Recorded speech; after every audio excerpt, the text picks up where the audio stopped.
Hey girls, this is Miss Gasparini with another math video for my lovely first grade mathematicians. Yesterday, I gave you a challenge to solve a two-digit addition problem that didn't have regrouping. The problem I gave you was 20 plus 13. I wanted you to use vertical addition and a place value chart to solve. I also wanted you to use what we learned from previous videos about tens and ones to help you solve too. So I thought what I would do is solve it now with you so you could kind of check your work and see if we did everything the way we were supposed to. I've already set it up vertically and drawn my place value pictures. I have 20 plus 13 divided into tens and ones, so I don't confuse my tens and ones when I'm adding.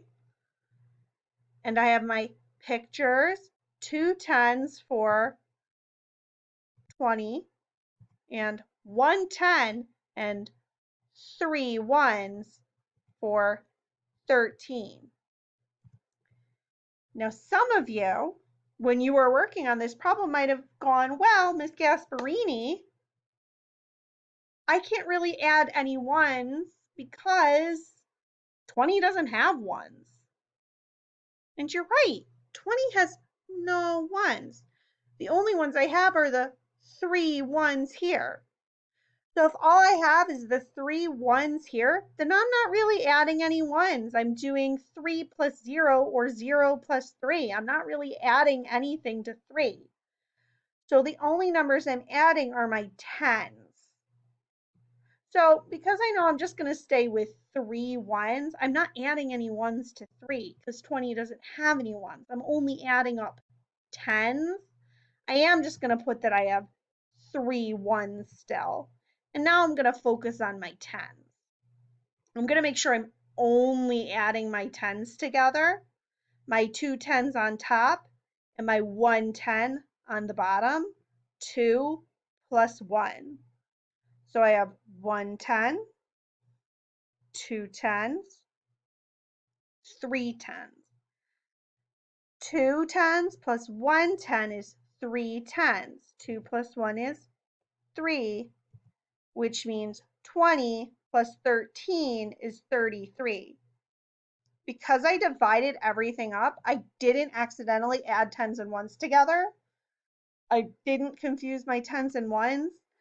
And because we've talked about this before, I knew that because I didn't have any ones in 20, I could just keep the 3 ones I already had. 0 plus 3 is just going to stay 3. And I could focus on adding my tens together. So I know 20 plus 13 equals 33. I'm going to give you another challenge problem for tomorrow, but this one is going to be a little different. So our challenge problem for tomorrow is 17 plus 15. And this one I'm already kind of showing you what it looks like. I think you're going to notice what's different about this, but I want to see if you can figure it out and solve it on your own using stuff we talked about a long time ago before we solve it together tomorrow. I trust you, mathematicians. I know what a great job you can do. So I know you're going to work really hard and do your best to solve 17 plus 15.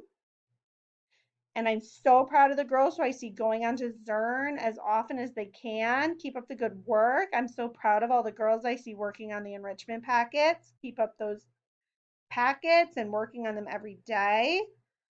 And I miss you. And I will be back tomorrow to help you solve this very interesting problem that I know you'll be able to do. All right. Bye-bye.